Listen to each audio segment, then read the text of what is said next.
El Consejo Nacional de Estado recibió una avalancha de demandas por cuenta del decreto de cobro anticipado de retención en la fuente. El Consejo de Estado iniciará con la revisión de varias demandas que piden suspender el decreto de anticipo de cobro de retención en la fuente. Ese decreto no solamente es ilegal, sino adicionalmente confiscatorio y lo más complejo, inconstitucional, porque se abrogó funciones que solamente le corresponden al Congreso. El Centro Democrático también presentó una demanda elevando la petición. Solicito respetuosamente al Honorable Consejo de Estado que de manera provisional y de urgencia decrete la suspensión de los efectos del decreto 572 del 28 de mayo de 2025. El Consejo de Estado definirá si las acciones jurídicas tienen viabilidad. Por su parte, los gremios económicos rechazaron el decreto del Ministerio de Hacienda. Señalan que afecta la estabilidad financiera de las empresas y exigen su derogación. No paran las críticas al decreto del Ministerio de Hacienda que busca adelantar los impuestos de 2026 a 2025. Los gremios advierten grandes afectaciones para las empresas, en especial las pymes, que tendrán que buscar recursos para cumplir con esas obligaciones tributarias. Esto sucederá en cada una de las transacciones que realicen 270 sectores, arrancando por el sector manufacturero, el sector agroindustrial, el sector agropecuario, el sector de la construcción, el sector servicios, el sector financiero, entre otros. El dirigente reconoce el problema fiscal y la necesidad del gobierno, pero sostiene que parte del problema es el crecimiento del gasto. Entre el año 2022 y el 2024 creció el 41% del presupuesto. Asimismo, los gremios señalan que la medida es un reflejo de la improvisación del gobierno. Que pretende desmar la capacidad de capital de trabajo y la caja de las empresas del país para satisfacer el apetito burocrático de contratación que tiene el Estado colombiano. Tuvimos que enfrentar ya un incremento de las autorretenciones en el 2024 que en el caso del carbón pasó del 1.6 al 2.2. Insisten que la medida se suma al incremento de costos que ha tenido que asumir las empresas. Nuestros empresarios ya vienen viviendo una grave crisis por altos costos operativos impuestos también por el gobierno nacional en materia de combustibles, salarios, peajes. Adicionalmente venimos asumiendo graves sobrecostos por cuenta de más de 1.100 bloqueos en las vías nacionales. Se advierte implicaciones para el agro que puede ocasionar presiones inflacionarias. Ellos pues tienen unas utilidades que son relativamente bajas y la caja que tienen es pequeña para la operación. Finalmente coinciden que la medida generará problemas de financiamiento en 2026. Noticia en desarrollo. El presidente de la CUT, Fabio Arias, se le respondió al alcalde de Bogotá, Carlos Fernando Galán, tras el anuncio de su deseo de interponer una denuncia penal en su contra. Durante el Cabildo Popular del pasado jueves, el presidente de la CUT, Fabio Arias, admitió que varios manifestantes participaron en bloqueos al sistema Transmilenio como parte de acciones planteadas en el reciente paro nacional de 48 horas.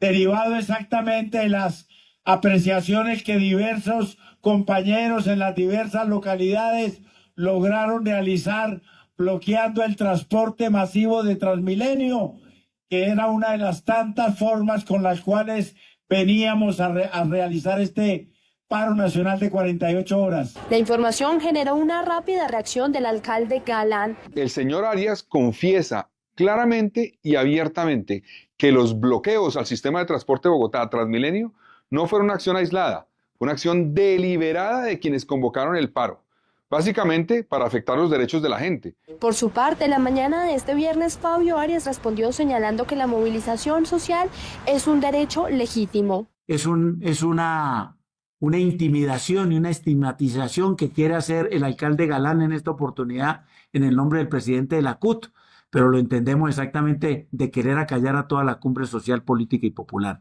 Además, el presidente indicó la fecha de un nuevo paro este 11 de junio. Y las nuevas marchas, por lo menos tenemos ya una definida, que es la del 11 de junio. Estas movilizaciones tendrán 4 grandes caravanas en Bogotá, Cali, Medellín y Barranquilla. Fracasó el gran paro de 48 horas. Los sectores de la política se pronunciaron sobre el tema. El cierre del paro nacional, que duró 2 días, generó diferentes cuestionamientos por su baja afluencia y las declaraciones del presidente de la Central Unitaria de Trabajadores tras aceptar que una de las formas de paro también fue detener el servicio de Transmilenio. La protesta en Colombia está justificada por nuestra carta política y por nuestras leyes. Lo que no está justificado son las vías de hecho. Es taponar las vías, negarle el servicio público de transporte a los ciudadanos y justificarlo, como lo está haciendo el presidente de la CUT. Un paro que terminó solamente en un bloqueo, presuntamente auspiciado y además de eso convocado por el señor Fabio Arias de la CUT. Claro que es necesario que lo investiguen, por supuesto que la denuncia cabe en estos casos. Sin embargo, desde el pacto histórico defendieron las manifestaciones y las declaraciones del líder sindical. El alcalde de Bogotá se irrita porque el dirigente de la CUT, Fabio Arias, reconoce que en un paro se interrumpe el servicio de transporte, el Transmilenio.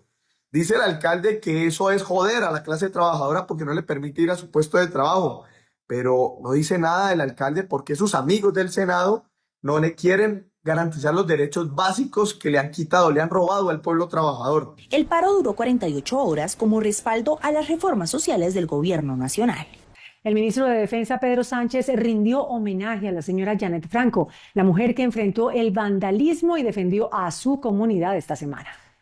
En un emotivo acto, el ministro de Defensa expresó su gratitud a la señora Janet, la mujer que en días anteriores defendió su barrio de vándalos. El ministro destacó su compromiso, valentía y servicio a la comunidad, además de mencionar que la señora Janet le recuerda a su madre.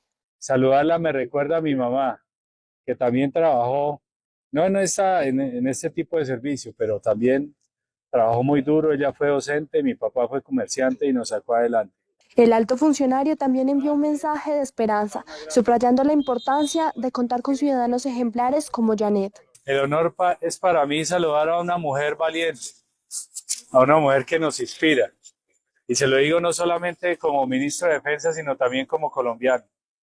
Ojalá hubieran 50 millones de Janet con esa valentía para defender lo que nos pertenece. La señora Janet también envió un contundente mensaje a la sociedad. Necesitamos más mujeres como yo, necesitamos más personas que defiendan nuestra Colombia, que defiendan nuestra ciudad, porque es que esta ciudad es de todos. Esta ciudad no es de unos 3, 4 pelagatos que vienen a hacer vandalismo, no. Y la visita terminó con la degustación de uno de los platos fuertes de la señora Janet, una deliciosa arepa con chorizo.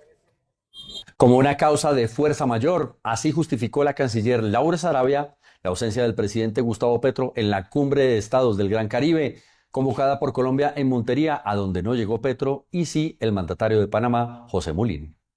El presidente Gustavo Petro no asistió al acto de clausura de la cumbre del Gran Caribe en Montería, donde debía entregar la presidencia pro tempore de la Asociación de Estados Unidos del Caribe a Panamá. La ausencia del mandatario retrasó el inicio del evento. Sin embargo, fue la canciller Laura Sarabia quien pidió disculpas y alegó motivos de fuerza mayor. Me gustaría aprovechar para excusar al presidente Gustavo Petro, que por razones de fuerza mayor no nos pudo acompañar, no se pudo desplazar de la ciudad de Bogotá acá, pero su corazón y su sentimiento caribeño siempre nos acompañan. Pese al desplante, el presidente panameño José Raúl Mulino recibió el liderazgo del bloque regional y destacó en su intervención la urgencia de fortalecer la integración, cerrar brechas sociales y enfrentar con decisión el cambio climático. La Superintendencia de Notariado estableció que la Agencia Nacional de Tierras tiene opción privilegiada para la compra de predios que sean aptos para la reforma agraria. La circular emitida por la Superintendencia de Notariado y Registro, que establece la obligación de informar al Estado antes de vender un predio, ha generado un intenso debate. Algunos congresistas la califican como una medida improvisada del gobierno, que podría representar un paso hacia una reforma agraria. En vez de resolver problemas, nos crea más conflictos y más inconvenientes, genera incertidumbre jurídica, pone en calzas prietas no solamente a entidades del Estado, sino a todos los propietarios. En mi criterio es un zarpazo completo al respeto y a la dignidad que debe tener la propiedad privada en Colombia. Es una reforma agraria que quiere burlar el Congreso. En su cuenta de X, la senadora Paloma Valencia explicó que, como lo establece la ley, la Agencia Nacional de Tierras solo puede detener las ventas y tener propiedad para comprar los predios en 2 casos. La Agencia Nacional de Tierras por ley solo puede detener las ventas y tener prioridad para comprar los predios en 2 casos. 1. Cuando los bancos reciban fincas o lotes rurales de personas que se colgaron en el pago de las hipotecas. 2. Cuando a una persona el Estado le adjudicó un lote y lo quieren vender dentro de los primeros 15 años. En todos los demás casos, el Estado debe respetar las compraventas que se hagan entre particulares. Según los parlamentarios, se trataría de una extralimitación que traería implicaciones para la compraventa de tierras en zonas rurales del país. La Comisión de Disciplina Judicial inició una investigación a 10 funcionarios de medicina legal por presuntas irregularidades en el caso de la muerte del coronel Óscar Dávila, quien falleció en extrañas circunstancias y estaba vinculado al escándalo de la niñera de Laura Sarabia. El caso por la muerte del coronel Óscar Dávila podría tomar un giro ante la investigación que abrió la Comisión de Disciplina Judicial por posibles irregularidades en el manejo del expediente. Abrió una investigación disciplinaria en contra de 10 funcionarios del Instituto Nacional de Medicina Legal, 4 profesionales forenses, 4 técnicos forenses y 2 asistentes forenses por el presunto acceso irregular al expediente que contiene la muerte del coronel Óscar Dávila. Los funcionarios de medicina legal serán indagados, según confirmó la comisión. La información a la que he hecho relación se publica y se hace pública en razón a la gravedad de los hechos que se están investigando y, por supuesto, para esclarecer si con ocasión a ese presunto acceso indebido se pudieron cometer faltas disciplinarias. El caso del coronel Dávila es relevante porque fue mencionado en el caso del polígrafo de Marel Bismesa, ex empleada de Laura Sarabia. Inicialmente la Fiscalía dijo que este caso se trató de un suicidio. La Corte Constitucional estableció que los operadores celulares no pueden ofrecer aplicaciones gratuitas como las redes sociales en sus paquetes comerciales. La Corte Constitucional estableció que las empresas distribuidoras de Internet no pueden ofrecer sus planes con la oferta de incluir o excluir a determinadas aplicaciones con el acceso a la red. La Sala constató que la norma demandada acusada desconoce el principio de neutralidad de la red y por lo mismo afecta la libertad de expresión y el pluralismo informativo. Para la Corte se debe respetar el acceso a la red y no dar preferencias a determinadas aplicaciones en los planes de datos. La protección a la libertad de expresión y el pluralismo informativo se traslada al entorno digital en tanto ambiente de comunicación y se traducen en el deber del Estado de garantizar no solo que no haya censura directa o indirecta, sino que no existan desigualdades. La Corte le dio 1 año a las compañías para adaptar sus planes de Internet. La Unidad Nacional de Gestión del Riesgo anunció que comienza la temporada de ciclones en Colombia. Las zonas con mayor peligro son La Guajira y el archipiélago de San Andrés, Providencia y Santa Catalina. Colombia se prepara para una temporada de ciclones tropicales. Entre el 1 de junio y el 30 de noviembre el país estará enfrentando este desafío. La UNGRD hace entonces un llamado a las comunidades de La Guajira y del archipiélago de San Andrés, Providencia y Santa Catalina para que se prepare. El país activó un nuevo protocolo de alerta firmado por el IDEAN, la Unidad Nacional de Gestión del Riesgo, DIMAR, la Aeronáutica Civil, la Aerocivil y la FAC, para entrar en un estado de monitoreo permanente. Nos va a permitir mantener a la ciudadanía informada sobre los niveles de alerta. Es importante recordar que estos niveles de alerta arrancan desde el informativo, que es en el que va a entrar todo el país desde el 1 de junio, y después pues sigue con los demás estados de alerta hasta llegar al de alistamiento y refugio. El director de la Unidad de Gestión del Riesgo también habló sobre el presupuesto con el que cuenta la entidad. La UNGRD tiene dentro de ese presupuesto 423.000 millones de pesos que deben destinarse a darle cumplimiento a ese plan de acción específica, que si bien nosotros seguimos cumpliendo con los recursos de la vigencia actual, pues nos está poniendo en unos aprietos fiscales muy importantes. Finalmente, el director enfatizó en que se entreguen los recursos no solo a la unidad, sino a todos los sectores. Se avecina un puente festivo y en Bogotá las autoridades se preparan para la movilización de 587.000 vehículos. Con motivo del puente festivo, la Policía de Tránsito y Transporte puso en marcha un amplio plan de control y prevención que estará activo hasta el próximo lunes 2 de junio. Este fin de semana la proyección que tenemos es la movilidad de 3.500.000 vehículos a nivel nacional. De Bogotá estamos hablando de unos 500.000 vehículos y de Cundinamarca de más de 1.000 vehículos. Desde la Dirección de Tránsito y Transporte se entregó un primer balance positivo sobre el comportamiento vial. Hemos encontrado cosas positivas. Frente a temas de exceso de velocidad, el año pasado se realizaron más de 51.000 comparendos. Este año ya tenemos una reducción en la aplicación de la norma. Sin embargo, las autoridades no bajan la guardia y han emitido un llamado urgente a los conductores y usuarios de transporte público. Invitarlos a revisar el vehículo, al uso del cinturón de seguridad, a respetar los límites de velocidad, a no distraerse con el uso de estos elementos. En el marco del operativo, la Policía de Tránsito desplegará más de 5.000 uniformados en todo el territorio nacional. Suba, en el noroccidente de la capital del país, se convirtió en la localidad con más apoyo a los emprendedores. Esto gracias a la estrategia Compromiso por Bogotá. Desde 2023, más de 200 líderes comunitarios, 100 empresarios y 20 fundaciones se han unido para transformar la ciudad por medio de la iniciativa Compromiso Bogotá. Y es el tejido social a partir de las diferentes comunidades, organizaciones pequeñas, de las cuales necesitan tanto el fortalecimiento y el reconocimiento social para que esto realmente pueda comenzar a producir también el efecto transformador.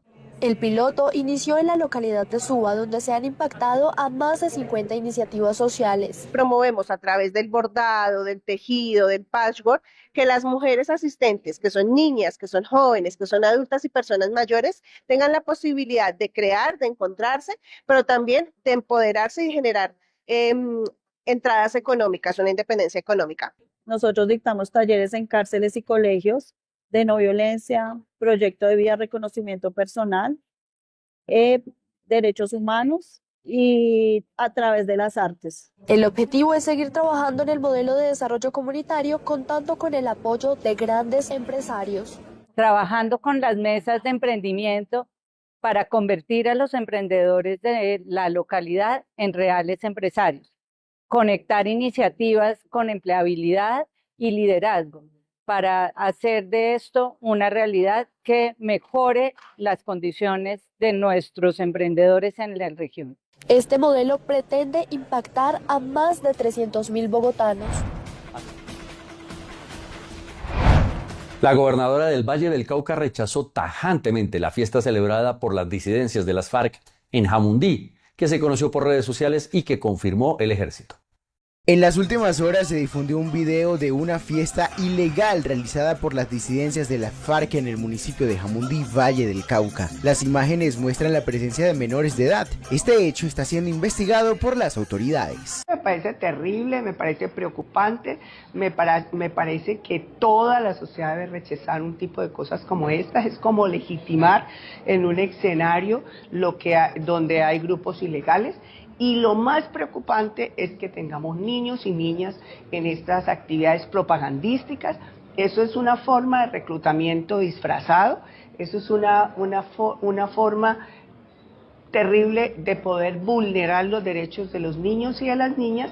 Desde la Gobernación del Valle anunciaron que sería reforzada la vigilancia en Jamundí para evitar el reclutamiento de menores. Según se ha podido conocer, esta celebración organizada por las disidencias de la FARC hacía parte de las actividades conmemorativas del aniversario de este grupo armado. La unidad de búsqueda hizo la entrega digna del cuerpo de un joven desaparecido en 1998 a su familia. Carlos Mario Borja Higuita tenía apenas 14 años cuando desapareció en 1998. Se fue solo, con la esperanza de encontrar a su madre, desaparecida un año antes por la violencia. En el momento de la desaparición, en el 98, mi hermano tenía 14 añitos, de 13 a 14 años. Éramos unos niños todavía, apurriados por la violencia, porque también la violencia nos quitó lo que fue a papá, a mamá. En 1996, el padre del joven fue asesinado y al año siguiente su madre desapareció. Con una profunda tristeza, ese niño salió a buscarla, pero mientras guardaba la ilusión de encontrarla, corrió con la misma suerte. Y en el 98 que ya él desapareció, que salió con la esperanza de buscar a mi mamá, de encontrarla. Años después, la unidad de búsqueda encontró su cuerpo en una fosa. El desenlace fue doloroso. Murió a los 23, víctima de una mina antipersonal. Nos gustaba mucho escaparnos de mi mamá a jugar, hacer travesuras, subirnos por ahí en esos árboles y sí, lo que más recuerdo de él era que era extrovertido, una gran persona, humilde, trabajadora, e igualmente que mi mamá y mi padre. Durante casi 3 décadas fue un hombre perdido. Hoy Carlos Mario vuelve a su familia y deja de ser solo una ausencia.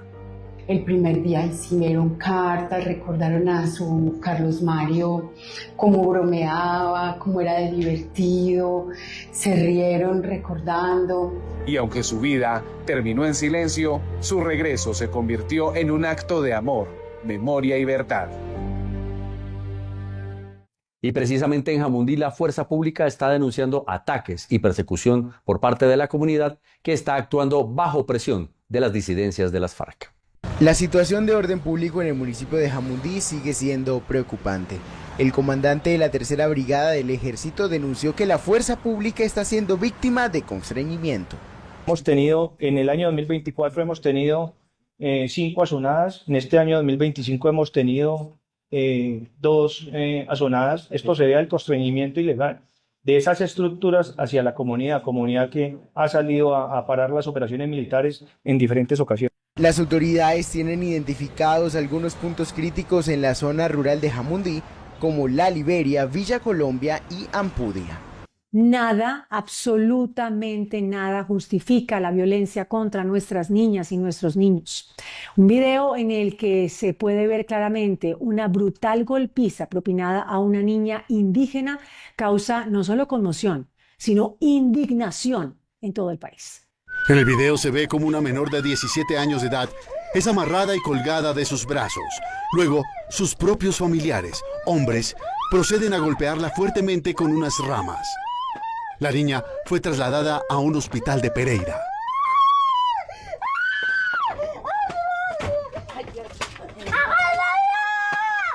Al parecer, fueron 3 las menores agredidas de forma violenta por sus familiares en sus residencias en zona rural de Pueblo Rico. De las otras 2 niñas se desconoce su suerte. Rechazo total a estos actos injustificables, que no se pueden escudar en tradiciones ancestrales y que van en contravía del derecho internacional, sobre todo en el maltrato a nuestra niñez. Esta niña del municipio de Pueblo Rico fue azotada por varios hombres de manera injustificada. La gobernación de Risaralda está elevando denuncia penal en contra de estos maltratadores y esperamos que los líderes indígenas del territorio departamental no se escuden en esas tradiciones para ir en contravía de los derechos de nuestros niños, niñas y adolescentes. La preocupación de las autoridades es la situación de una de las niñas que no aparece, pero antes advirtió su intención de acabar con su vida.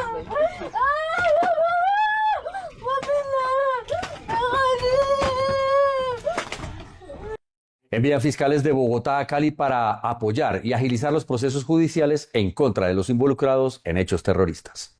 La Fiscalía General de la Nación tendrá a disposición del Valle del Cauca un mayor número de fiscales para agilizar la judicialización de los integrantes de las organizaciones terroristas en la región. Van a descentralizar fiscales de Bogotá que van a trabajar activamente con las seccionales y así de esa manera poder ir desestructurando el crimen organizado. No solamente capturar las personas que están generando el delito, sino también las personas que tienen todo ese andamiaje y esa estructura grande para afectar y afectarlos no solamente en la parte de la captura, sino en sus finanzas.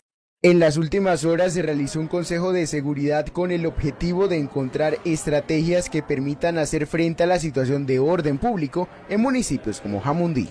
El director corporativo de Ecopetrol, Alberto José Vergara, se defendió frente a los cuestionamientos del manejo interno de la empresa. En un emotivo mensaje, el director corporativo de Ecopetrol, Alberto José Vergara, defendió las acciones internas de la compañía, al señalar que todas han sido transparentes y sujetas a la ley. El directivo señaló que desde la empresa se ha respetado el debido proceso. Frente a las presuntas denuncias de acoso laboral y de otra índole, estas nunca existieron. Los hechos son inexistentes. De hecho, hay 4 decisiones judiciales que así lo confirman. En lo judicial han hecho tránsito a cosa juzgada material en sede de tutela. El directivo desmiente intersección al interior de la compañía. Jamás hemos autorizado interceptación y cualquier otra medida que infrinja la comunicación privada de las personas. Lo que se ha hecho con base a metodologías de debida diligencia, con base en las investigaciones, con base a los estudios, a las consultorías y a los distintos análisis, es una retención documental de la información. La Junta Directiva sostiene que los procesos se han hecho de forma transparente. La directora del DANE, Piedad Urdinola, reportó una reducción del 8,8% en la tasa de desempleo nacional. Esta es la cifra más baja en los últimos 24 años. De acuerdo con el DANE, la tasa nacional de desempleo bajó al 8,8% en abril del presente año, siendo la tasa más baja para este periodo desde 2001. La población ocupada pasó de 22,8 millones a 23,5 millones de colombianos, lo que significó la entrada al mercado laboral de más de 711.000 puestos de trabajo. Esta es la misma tasa que estamos viendo en la tasa de ocupación desestacionalizada. Tanto en esta serie para 1 de abril es la más baja desde la que podemos hacer comparaciones 2001, de manera que es una cifra histórica. Los sectores que más generaron empleo en abril fueron la administración pública, la educación y la salud. También aportaron el comercio, la reparación de vehículos y la industria. La rama de actividad que más jalonó empleo frente a lo que reportábamos hace un año fue Administración Pública y Defensa, Educación y Salud Humana. Allí vimos un aporte de 235.000 ocupados y ocupadas, un aporte de 1 punto porcentual. Las ciudades con las menores tasas de desempleo fueron Medellín, Villavicencio y Santa Marta. La Asociación Colombiana de Petróleos denunció que la inversión en el sector cayó un 14% en lo que va corrido de este año. El informe de la agremiación reporta una disminución del 14% de la inversión en el sector petrolero en el país, siendo la más baja en los últimos 4 años en lo que tiene que ver con la exploración. Para la Asociación Colombiana del Petróleo, este es uno de los puntos que afectan la producción y por ende la vida útil de las reservas. Precisamente sobre este punto se muestra preocupación por los riesgos a la autosuficiencia energética del país. Se hace un llamado al gobierno para que se dé garantías en materia de seguridad jurídica y agilizar los procesos ambientales y sociales en el territorio nacional. Según la Fundación Heritage de Washington, Colombia perdió puestos en el índice de libertad económica. Esta semana el Centro de Pensamiento reveló el índice de libertad económica en el que Colombia perdió posiciones en el último año. De acuerdo con el informe, el país pasó del puesto 60 al 89 entre el 2022 y 2025 y de la ubicación 12 al 19 en América Latina. En el análisis, la economía colombiana se enmarca por un gasto público alto e ineficiente, la corrupción, menor integridad institucional y trabas para la inversión. Cuando no existe libertad económica, se dificulta la inversión. Se dificulta la generación de empleo y se dificulta el crecimiento.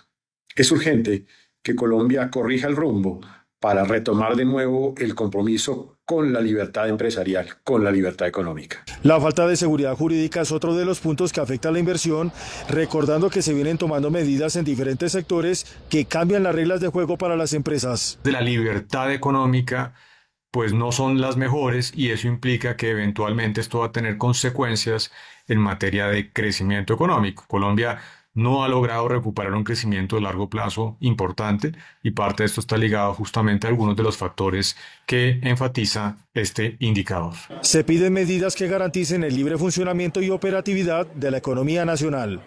En el dato del día, Antioquia lidera el ranking del índice de actividad económica departamental.